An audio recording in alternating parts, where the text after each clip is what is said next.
What's happening, y'all? Welcome inside the Fantasy Stock Exchange. I got Lukas here with me. We are going through our early quarterback free agency predictions. We're going to start with the AFC side of things, and we're going through each team, deciding whether they need a quarterback, whether they need to draft a quarterback, whether they need to sign a quarterback in free agency, if they should go through and trade for one of the quarterbacks that's potentially available, or if they should just bring in some competition for their current starter. Basically, we're breaking down every quarterback situation around the AFC and determining what they should do about it. Some of the fantasy implications, obviously, for the receivers, tight ends, all that kind of stuff. Lukas, how you doing? Doing good. We're doing the AFC, so everyone gets to hear Danny give his Dak take, and the NFC side for the Cowboys. We set that up on purpose. But yeah, I mean, kind of just like an early preview to if you are doing startups right now or whatever the case is, maybe get a jump ahead on some of the trades and ADP and stuff, obviously, because ADP is not reflecting what we say. It's what's happening in real life, what the teams are in real life. So maybe this will give you some insights and make some early trades or something. Yep. So on the screen right now, you're going to see basically the quarterbacks we determined to be available. So from the free agency side of things, you can see guys like Dak Prescott, Phillip Rivers, Mitch Trubisky, Ryan Fitzpatrick, Cam Newton. All those guys are unrestricted free agents on the free agency side of things. And then from the draft perspective, these are about like the top 6 or 7. I just threw Jamie Newman on there just because he has some kind of upside. But those are the guys that we project to go on day 1 or 2, potentially early day 3 of the draft. And then via trade, Deshaun Watson, Carson Wentz, Matt Stafford, Matt Ryan, Derek Carr, and Jimmy Garoppolo. Those are guys that maybe not necessarily have requested trades or anything, but we assume they could be available via trade if that team would be willing to part ways with them. So we're going to start with the AFC North division. And in this division, we only deemed one team that has a murky quarterback situation. The Baltimore Ravens have Lamar Jackson. They're good to go. The Cincinnati Bengals drafted Joe Burrow last year, first overall. They're good to go for the next couple of years. And then the Cleveland Browns have Baker Mayfield currently on the going into the 4th year of his rookie contract, and a year where he just led his team to the playoffs and scored a playoff victory at least. We haven't seen the Kansas City game yet, so we don't know if he even did more than that. But I think Baker Mayfield, there's no threat to his job. So what we're going to talk about in the AFC North is the Pittsburgh Steelers. The Pittsburgh Steelers, as of yesterday, they didn't retain offensive coordinator Randy Fitchner. So we know basically for a fact that they threw at one of the highest clips in the NFL this past year at 66% in neutral game scripts. That could be because of Randy Fitchner. That could be because of Ben Roethlisberger. We don't exactly know. I'm going to venture a guess that it's mostly because of Ben Roethlisberger, because we've actually heard him come out on numerous occasions and talk about the fact that he is half of the play calling. He basically goes out and will call most of the plays. Probably not a good sign for your offensive coordinator, and could have been a reason why he got fired. Basically, the new hire is basically what we need to know about the Pittsburgh Steelers if they're going to potentially have the same kind of offensive tendencies, if they're going to throw the ball a crazy amount. Maybe they use some kind of in-house promotion. I know I read on a Steelers site that they could bring up like Matt Canada, I believe is their quarterback coach's name. That's a hot name for their potential OC position. There's a number of other guys. Brian Schottenheimer just got fired. Maybe they go towards maybe a more run-heavy approach. We don't exactly know, but that's kind of the layout of the scheme of the situation with Pittsburgh's quarterback situation, if you have any kind of thoughts on that. No, yeah. I mean, I think a lot of the, I don't know if people like to project passing clips or whatever. I think it'll come more from the moves they make rather than who they hire. I mean, you're probably going to say next that Big Ben's cap hit is locking him into next year. People are trying to say they're going to get Carson Wentz, and I mean, everybody wants Jameis there, but they don't have the money to even make any move outside of trying to re-sign guys or fill back in the pieces they're going to have missing from when people leave in free agency. So I would say pay more attention to, I don't know, maybe they draft a running back and 4 offensive linemen in the draft or something like that. It means they might try and run the ball more rather than, I don't know, Schottenheimer. I can't even think of any other OCs that would sign there. But I think this one we'll be able to project pretty easy based on the moves they make this offseason, what they're going to have to do, just due to the cap space they're in. Yeah, and if for whatever reason somehow Ben Roethlisberger were to retire up and out of the blue, I think we're going to see a situation a lot like what we saw in New England this year. If that's the case, they might sign a Cam Newton for bare minimum money just to get through this season and eat that cap hit that Ben Roethlisberger has, have a down season, potentially draft a quarterback next year. But the weapons available, even if Juju Smith-Schuster leaves in free agency, which I think we all project probably to happen, the security of the head coach and the security of this organization in general, it's been a winning organization for a long time, indicate that this is a great landing spot for a potential quarterback addition, either this year or going forward if Ben plays one more year. Currently, they are negative 23.6 in cap space, as we talked about, with a number of key free agents. Matt Filer, the right tackle, is a free agent. Bud Dupree, their edge rusher opposite TJ Watt, is a free agent. Cam Sutton, who probably was their best corner this year. Mike Hilton, who's a nickel corner for them. And they also have a looming extension for TJ Watt, who's going to be up from his contract, as well as Minkah Fitzpatrick in a couple of years. So this is a situation where I do think this team could take a down year. Like they could take a down year this year. And I think all of that hinges on if Ben Roethlisberger comes back. If Ben Roethlisberger comes back, as we talked about, $41 million cap hit in 2021 makes him locked in to be on the roster at least. If he comes back, they're going to try and run it back and try and win a championship this year. I don't think they're going to. I don't think their team's good enough anymore. But I think that's the situation that probably the Pittsburgh front office feels is likely. Yeah, I think that pending if he does come back, their passing game is fine. Like everyone's gonna be like they lost Juju, but literally Juju didn't do anything all year that would like give a boost either way if he was there or not on this team's passing game. Washington's a fine receiver, and they might even draft another round day 3 or day 2 or something to add to the depth of the squad there. Yeah, and I think personally, they just need to get a run game going. Like all year, I was saying that they weren't going to be a playoff. Even this was during their 11-game win stretch. Like they don't have a run game. There's no way they make this last all year, and clearly we saw that happen. So I think they need to focus more on the run game, which could lead to Big Ben coming back. Maybe they can give him a little speech, that the whole Drew Brees out of retirement speech, that they're going to make a run if they get a run game going. So yeah, we'll see. But yeah, this cap space. The worst part is they're not even sitting worse out of some of these teams that have these veteran quarterbacks coming into this year. Yeah, New Orleans, you talked about, they're in an even worse situation. I think they're like minus 99 million or something like that. I have no idea how you could possibly let a situation get to that. I know, thank God for the Tampa Bay Buccaneers. So their cap guy is just a complete wizard. And we're always near the top of the league in cap space, even though some would consider us to have one of the most talented rosters in the NFL. But yeah, so the financials, as we talked about. So what we're going to do when we break down these situations is basically give our prediction of what we think is going to happen and potentially match make a little bit with a quarterback free agent or draft prospect or a trade candidate. So the financials make it absolutely impossible that they trade for Deshaun Watson or they trade for Matt Stafford or they trade for Carson Wentz, as we talked about. They just absolutely cannot do that. If they do, they'd have to cut a number of people. And on top of that, they wouldn't be able to bring back any of the free agents that I talked about. So currently they have the 24th pick in the NFL draft. I'd imagine they're probably not looking at a quarterback because you'd imagine the big 4 quarterbacks will be long gone by then, and potentially even Mac Jones as well. And not only that, but is Mac Jones even worth the 24th pick is another topic of discussion. So I think quarterback-wise, late round 1, early round 2 does kind of make sense for them from a financial perspective, but not necessarily from a state of the team perspective because they have an aging quarterback.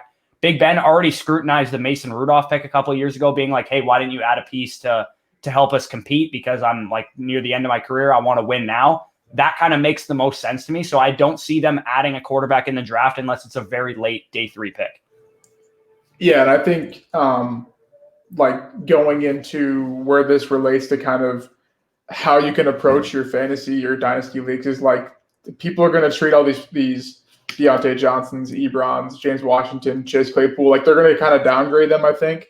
And that just kind of gives you some sort of buying room within there. But yeah, no, I guess I'm not familiar with this class as much, but I'd imagine that's an O-line or a cornerback target at the 24th pick, especially with Mike Hilton and Cam Sutton probably not coming back because I'd imagine they're going to save some money from Minkah and TJ Watt the following year.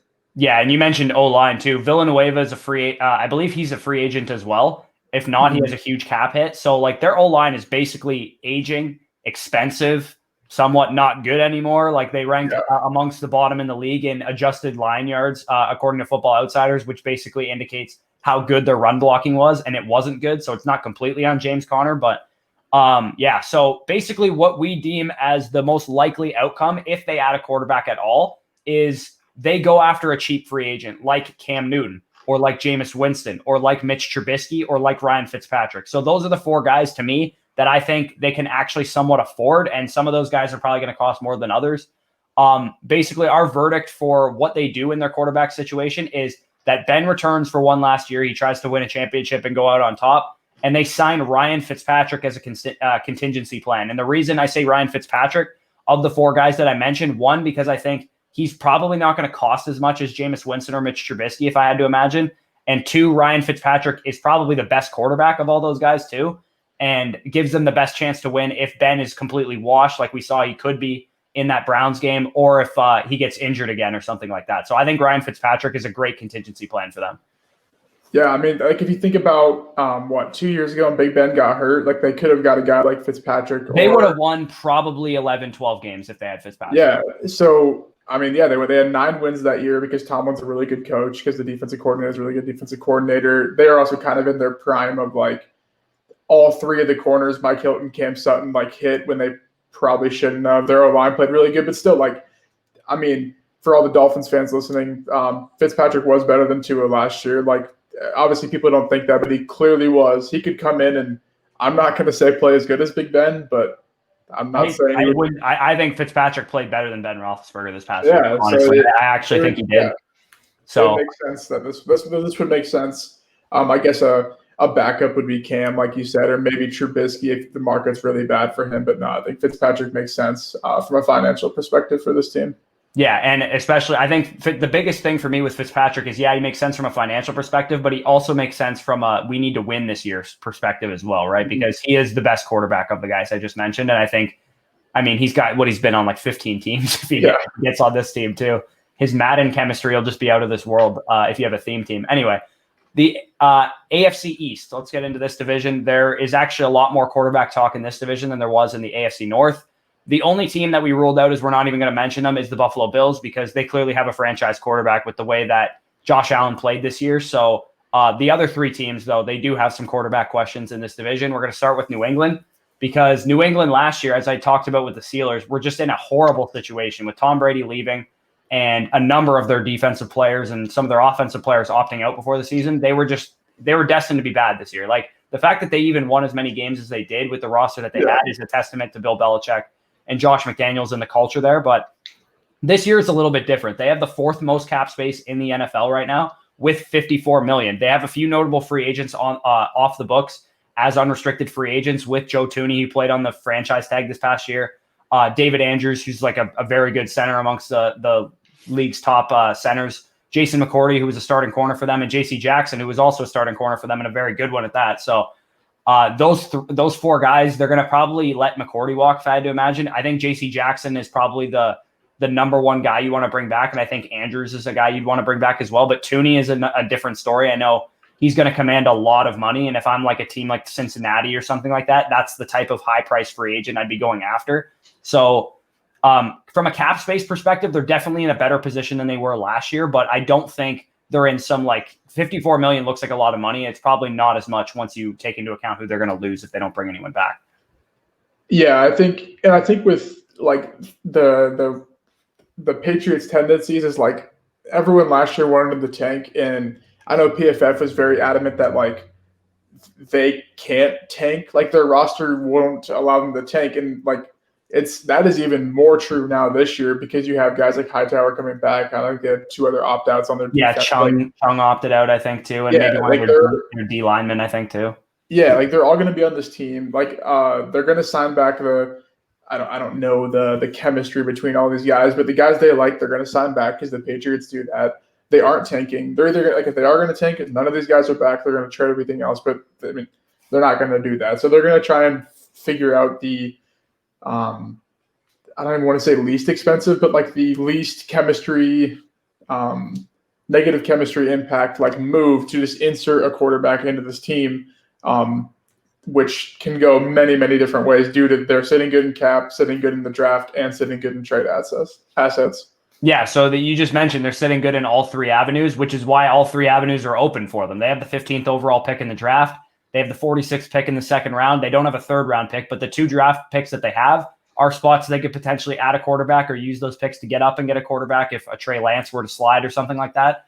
I think these guys are legitimately a good bet to trade for a quarterback, though. I think that's probably the avenue that we've seen the Patriots do from a kind of philosophy perspective, they've been willing to move day 1 and day 2 picks for veterans before. We saw them do it for Brandon Cooks in the past. We saw them do it for other players as well. I think the guys that we mentioned available in trade, Stafford, Ryan, Derek Carr, Jimmy Garoppolo, who was once on the New England Patriots, they all make sense as potential guys to insert into the New England Patriots starting roster. And you mentioned the most chemistry disrupting, or the least chemistry disrupting player of that list is Jimmy Garoppolo. And Jimmy Garoppolo, being the fact that he's already been in the system, he's been on the team before, makes the most sense to me as a potential trade candidate should they go down that avenue. That 46th pick in the draft, though, that could be a spot where a day 2 quarterback like Mac Jones potentially, or Kyle Trask, could be a guy that they come in and groom behind. I don't even know who they would have. Maybe they do like a really cheap veteran and a Mac Jones and Kyle Trask, where they bring back Jacoby Brissett, who's also a free agent. They could go a number of different directions is basically the point. Belichick was clear last year about why they signed Cam. It's because they had no money. He literally said straight up, yeah, we signed Cam because we had no money. And the fact that they have money now makes me think they'd be willing to absorb a bigger contract via trade. So my verdict, or our verdict in terms of what we think they will do, or what they think they is most likely for them, is a trade for Jimmy Garoppolo. I think in San Francisco, I don't think they're a huge fan of Jimmy Garoppolo. They kind of just protect him. They don't really let him loose. They kind of just make him play within structure of the offense, which is good because it's a great offense. But I think Jimmy Garoppolo would be better suited to go back to New England on like a 4th round pick kind of trade, or a 3rd round pick. I guess they don't have a 3rd, but they could trade like their 2nd round pick even for him. So Jimmy Garoppolo, trade candidate for New England, is our official verdict for what we think they can do. Yeah, and I think like on the Niners side of things, like they could care less who the quarterback is, because it doesn't matter who the quarterback is on this team. Like, so like if they're gonna get, I don't know, second next year for a guy that, like, I don't want to say didn't work out, but like I don't know, like it wasn't really worth his contract that they gave him. So yeah, so like if the Patriots are willing to take on the cap and they get 2 second-round picks for a team that doesn't need a quarterback quite yet, like might as well go ahead and do it. So yeah, I think it makes sense on both sides. And yeah, like you said, Derek Carr, Matt Ryan and Stafford don't really make sense to me. Like I still think the Patriots are kind of looking long-term in the sense of like 2-3 years. So maybe like a Trubisky player like that. But yeah, I think Jimmy G is kind of the right fit here. Yeah, for sure. So on to the next team in the AFC East, we have the Miami Dolphins. This one won't take us too long because there's really only one option on the table for them, in my opinion. I think they're not necessarily a team that is in need of a quarterback after spending the 5th overall pick in 2020 on Tua Tagovailoa in the draft.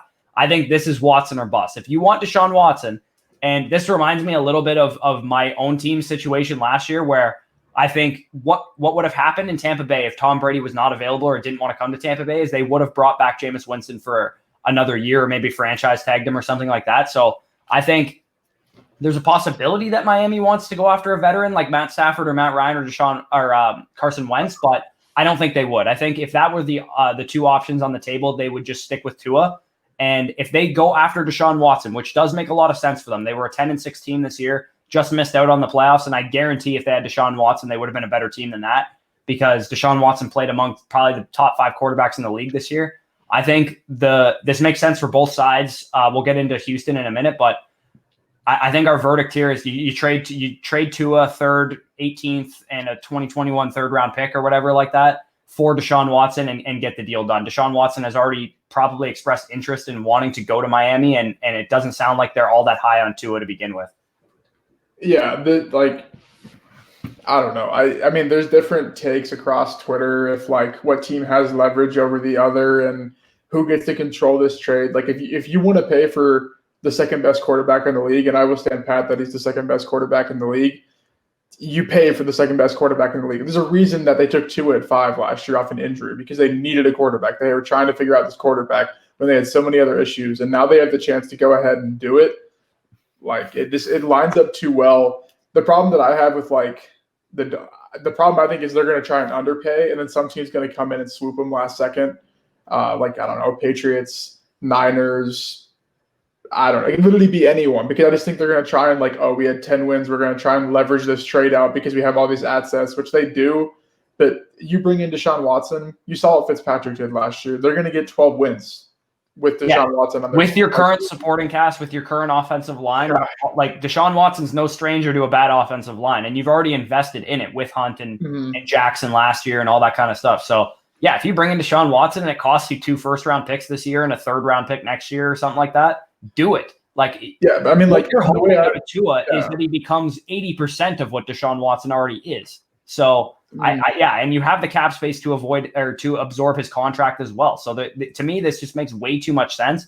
Honestly, for both teams, I wouldn't normally say, oh, Houston needs to trade Deshaun Watson because he's a superstar quarterback, and you never want to be doing that, whether you're in rebuild mode, win now mode, all that kind of stuff. But you got a new coach coming in soon. You got a new GM coming in soon. If you're going to do it, the time is now.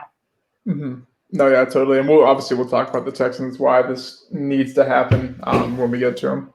Yeah. So the last team in the AFC East that we're going to talk about here is, again, another team with a lot of options and probably a big-time talking point amongst draft people, free agency, NFL people throughout the entire offseason. That's the New York Jets. The New York Jets currently have, I would say, all 3 options on the table that we talked about, free agency, trade, or the draft, because currently they have $60 million in cap space, which leaves them with plenty of options for a big-time contract if they were to sign a Dak Prescott if he somehow gets out of Dallas, which I don't think is going to happen. But they could also spend that number 2 overall pick that they currently have on a quarterback if they don't believe in Sam Darnold right now, or they could run it back with Sam Darnold and build around him. And then, again, the other option is they could also put themselves in the Deshaun Watson sweepstakes or Matt Stafford or any of those other quarterbacks that we mentioned are available. We already know who their coaching staff is, which is an advantage. Some of these teams that fired their coach, we don't have that information yet, but Mike LaFleur, who is currently the brother of Matt LaFleur in Green Bay, he runs a similar wide zone bootleg scheme, West Coast scheme to his brother and to Sean McVay and to Kyle Shanahan. I actually think that Sam Darnold fits this scheme very well. And if he had gone to a team like San Francisco when he was drafted, I think that would have done him a lot of favors. I think he would have had a much better career in that kind of scheme because that's kind of the stuff he thrived at USC when he was a very, very good prospect coming out of school. And I know Zach Wilson and Justin Fields would also fit that scheme well too, but you kind of already have seen Sam Darnold in the NFL. He's shown some promise. What are your thoughts on kind of the conundrum of Sam versus the draft picks? Yeah, I see things, I don't want to say like completely different from the way that I'm going to say Twitter sees things, but like there's a right way to build teams, and like the Broncos kind of did it post Manning. The Colts are definitely doing it now and still will continue to do it. Trying to throw in other names here. The Buccaneers are currently doing it, as weird as it is to say it. When Brady leaves, like they're not going to miss a beat. Teams that aren't doing it, the Saints, the Eagles, the Lions won't be, the Falcons won't be. Like, so what I mean by that is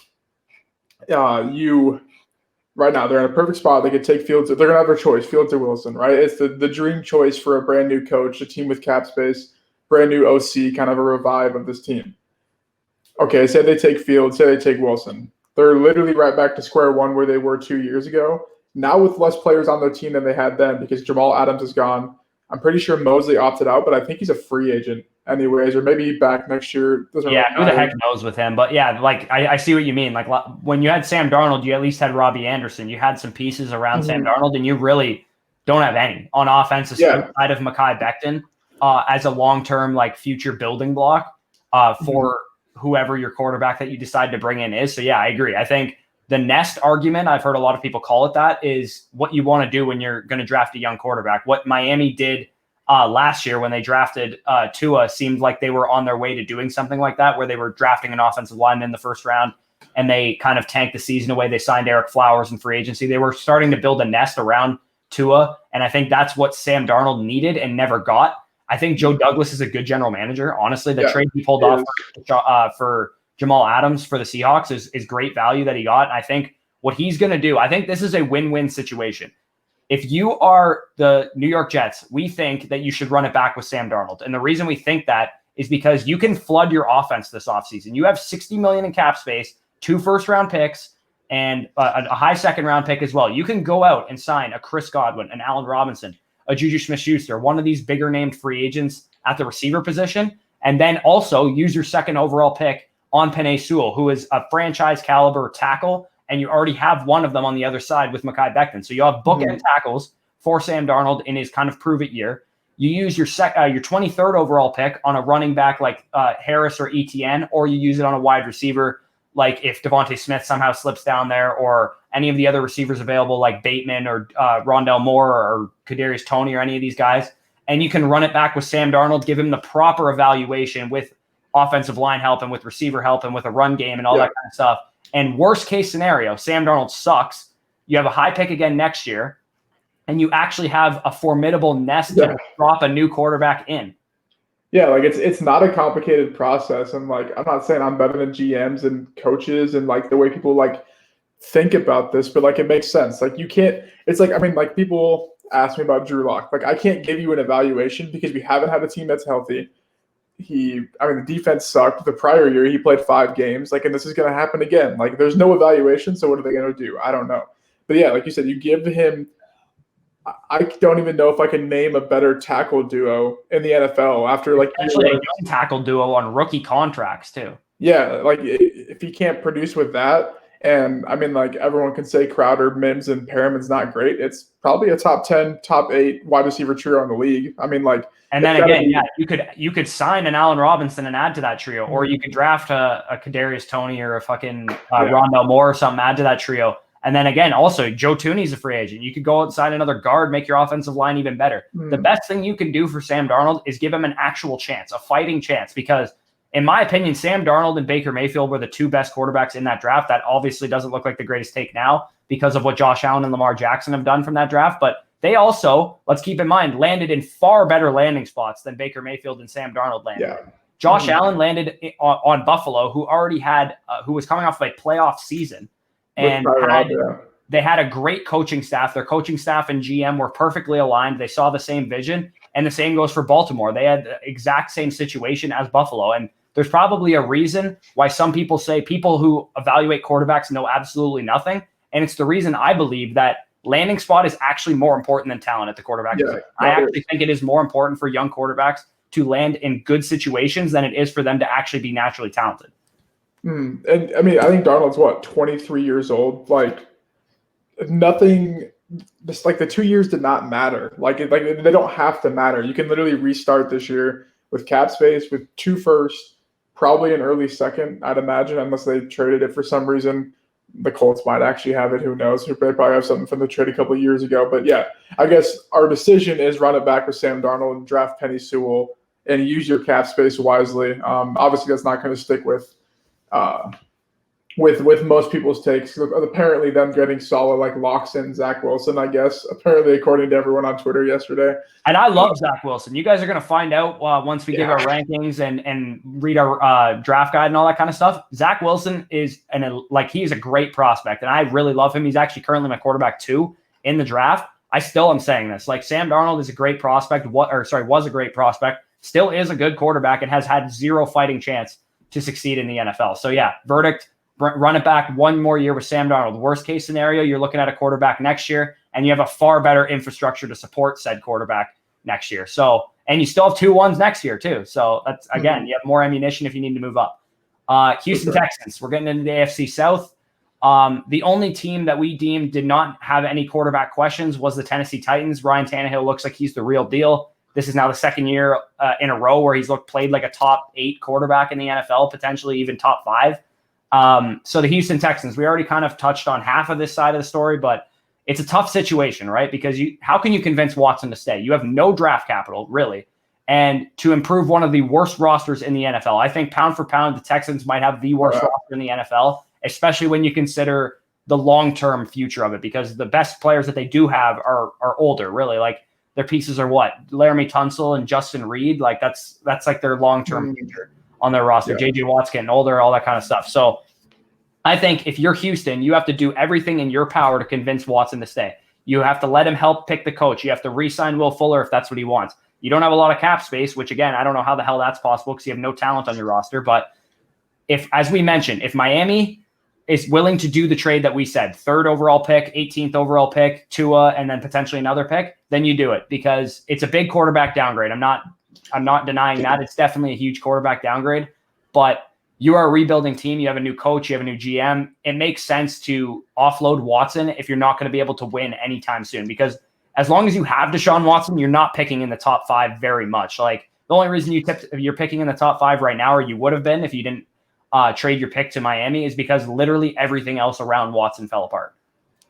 Yeah, and I guess like the way I see this is like this is the only way to fix the team is to get rid of the best part of the team. Like sometimes that's like, I mean, it's the whole addition by subtraction with Odell leaving the Browns, making them better. Like this can apply to a general team sense coming into this year. Like you can get the 3, the 18, a second round pick, and Tua. Okay, if Watson got you 3 wins this year, Tua is going to get you 3 wins next year.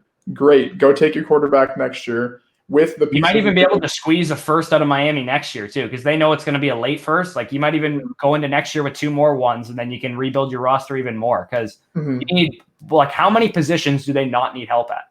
Really? I mean, like I would say running back for a year because you can just get a veteran with Duke Johnson, like Tunsil, Reed. They have what? Bradley Roby. Tackles. You have Howard and Tunsil. Who Howard's on a rookie deal. Tunsil's on a long term. So you don't need any offensive tackles, but you have no like good interior players on your offensive line.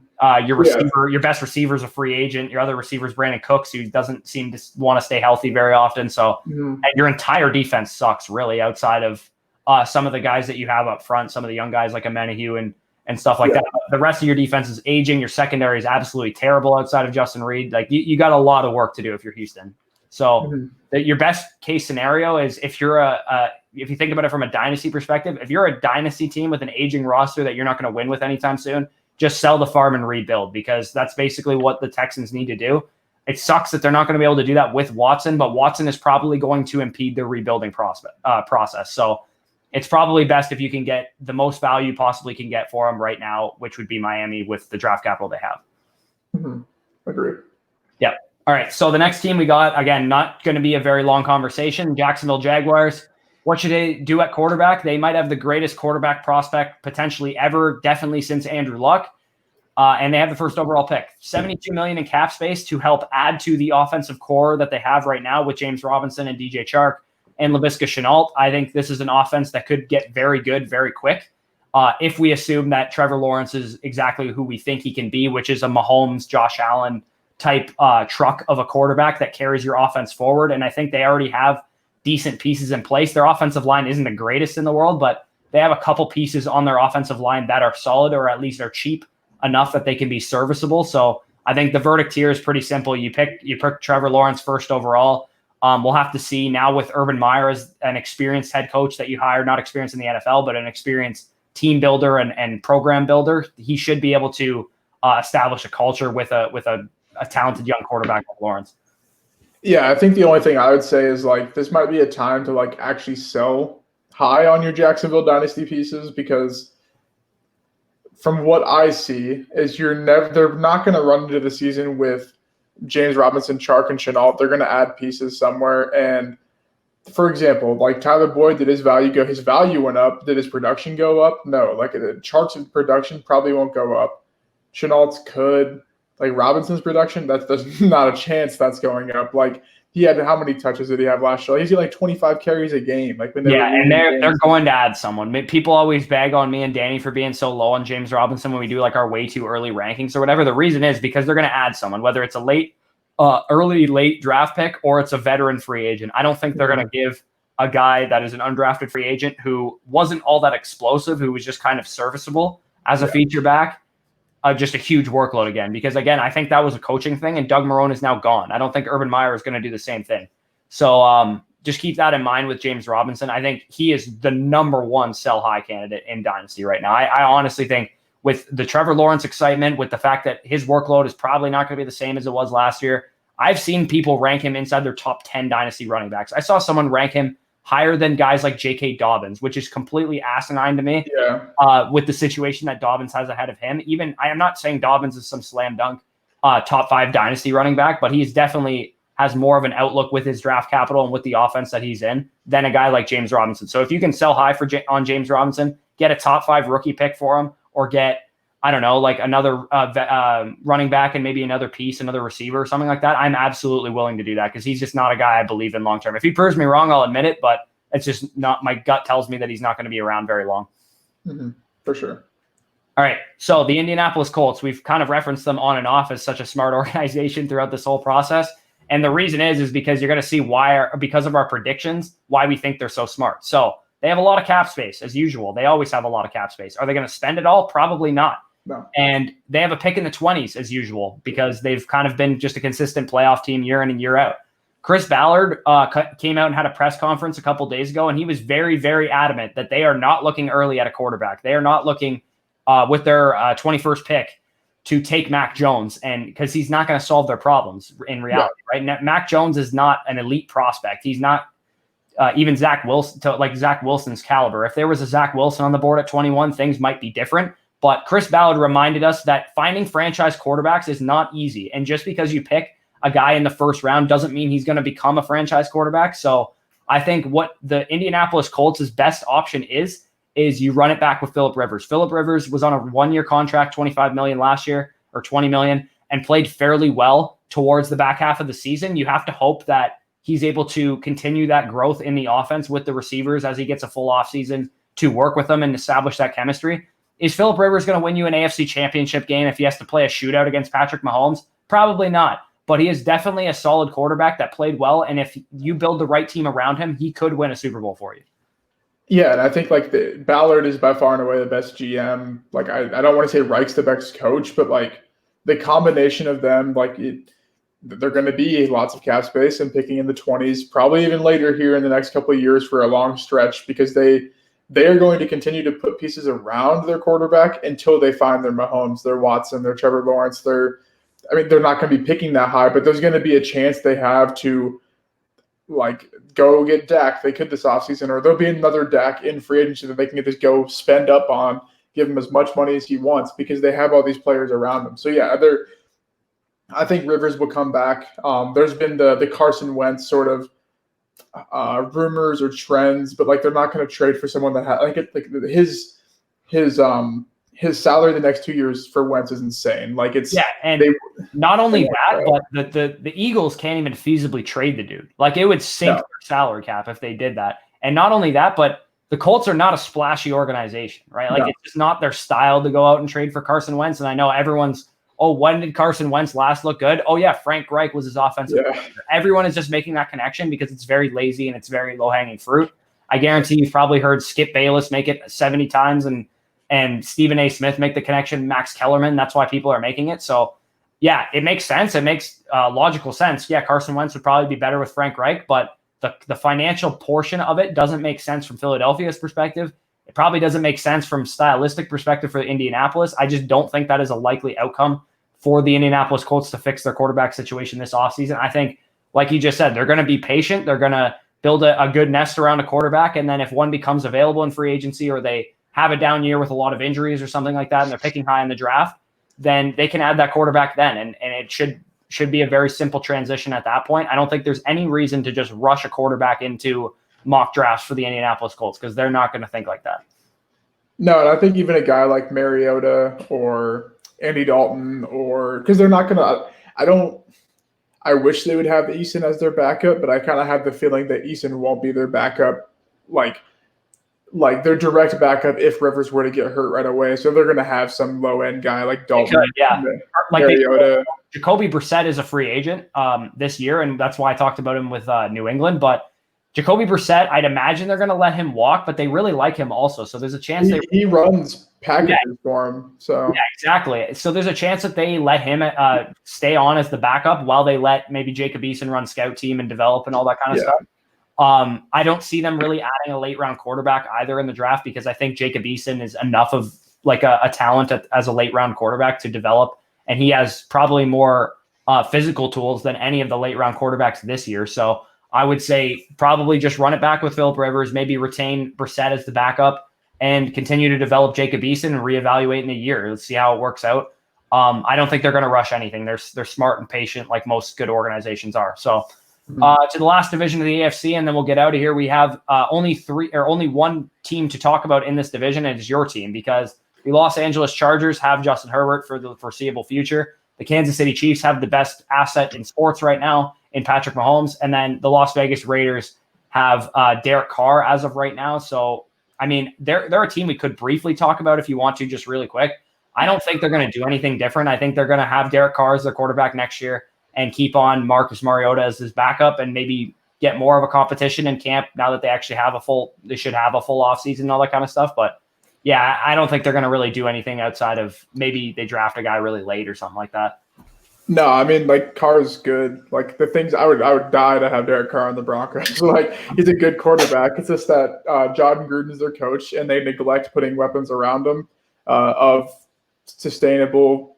They put Nelson Aguilar as their best receiver, which kind of worked out, but like not really. So, Derek Carr's fine. He's going to continue to be one of the, if you don't draft a quarterback in a Superflex Dynasty League, guy that you can just have and figure it out in the long run.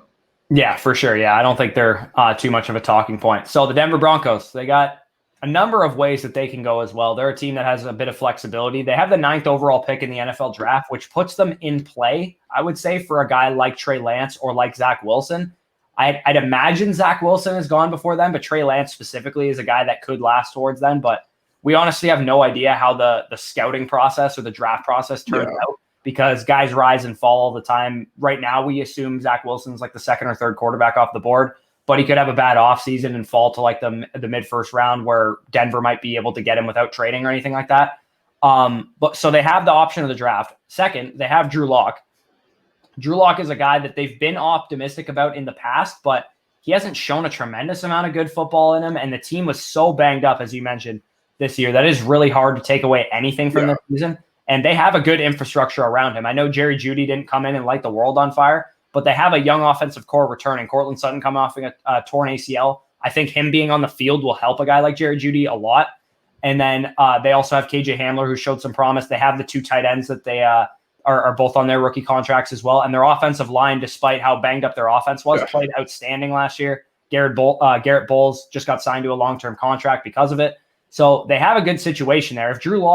If the offense can stay healthy this year and Drew Lock is the starter, he really doesn't have any excuses, because Sutton should be back and healthy. Everything should be lining up for him to have not a breakout season, but a season where he shows some promise.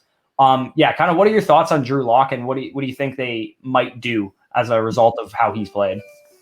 Yeah, I think surprisingly, they're like the perfect example of like building this team without inserting a quarterback. Like, obviously they have Drew Lock, but like they only got Drew Lock because they traded back.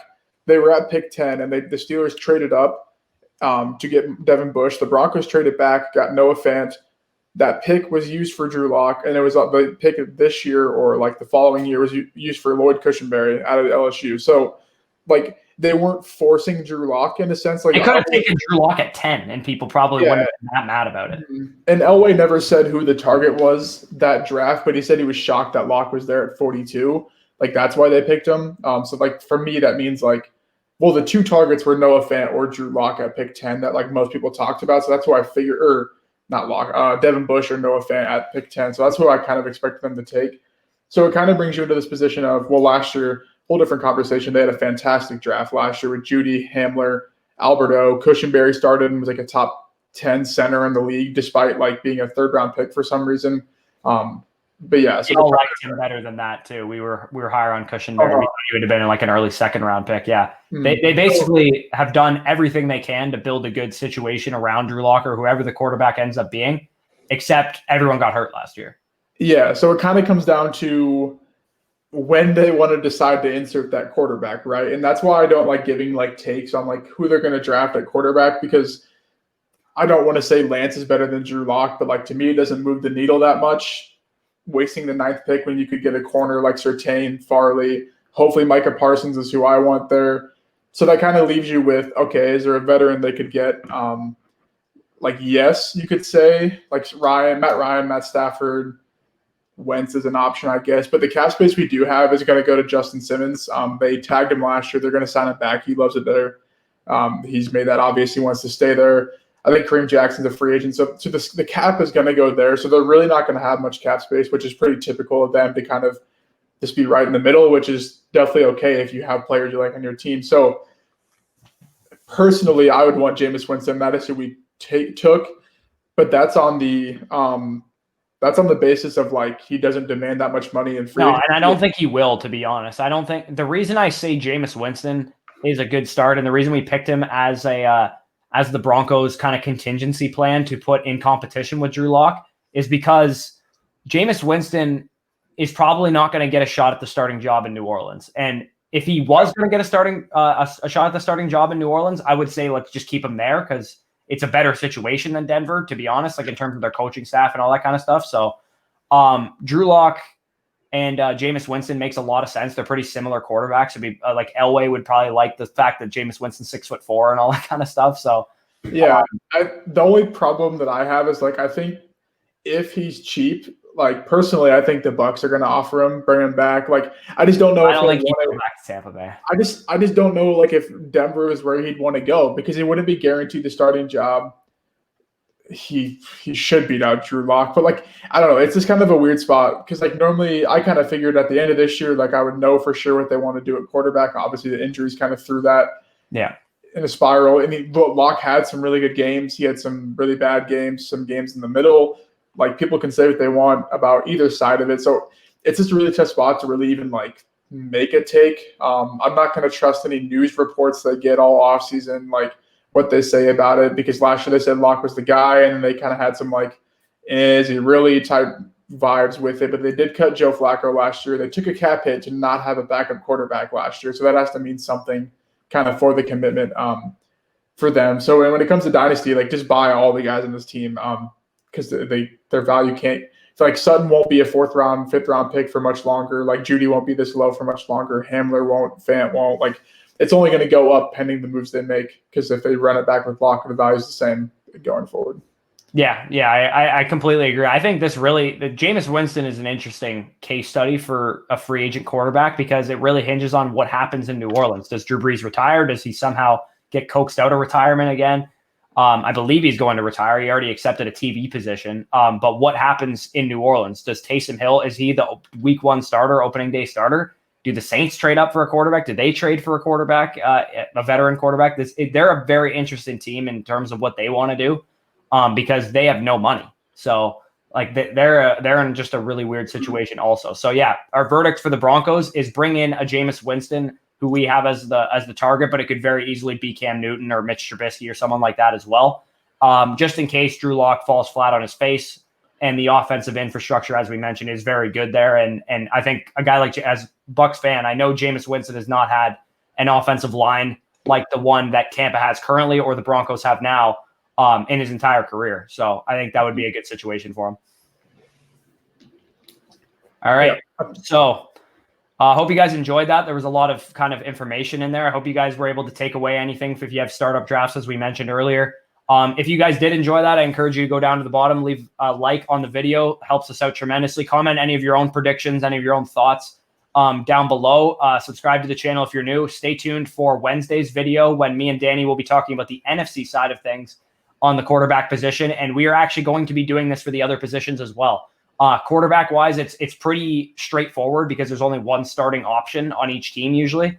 But running back and wide receiver wise, it's going to get a lot more interesting in terms of target shares and all that other kind of stuff. So make sure you guys are stay tuned to that. This is kind of our dynasty talk as we get into dynasty season and all that kind of stuff. Because I think looking at the landing spots and the potential players available is very important to get an edge early. Because I think what we're doing now is what people are going to be doing in March. So if you look at it now, you'll definitely be getting an edge on some of your league mates or whatever else you might be using this information for. So without being said, guys, peace out and enjoy your Monday.